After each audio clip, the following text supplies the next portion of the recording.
প্রয়াত অভিনেতা মনোজ কুমার চলচ্চিত্র জগতে শোকের ছায়া। বিগত বেশ কয়েকদিন ধরেই তিনি ভর্তি ছিলেন মুম্বাইয়ের কোকিলাবেন ধীরুভাই আম্বানি হাসপাতালে।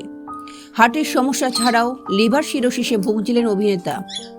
শুক্রবার ৪ এপ্রিল ৮৭ বছর বয়সে মৃত্যু হল এই প্রবীণ অভিনেতার।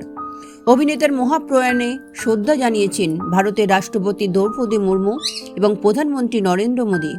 অক্ষয় কুমার, পরিচালক করণ জোহর সহ আরও অনেকেই সোশ্যাল মিডিয়ায় পোস্ট করে প্রয়াত অভিনেতাকে শ্রদ্ধাঞ্জলি জানিয়েছেন।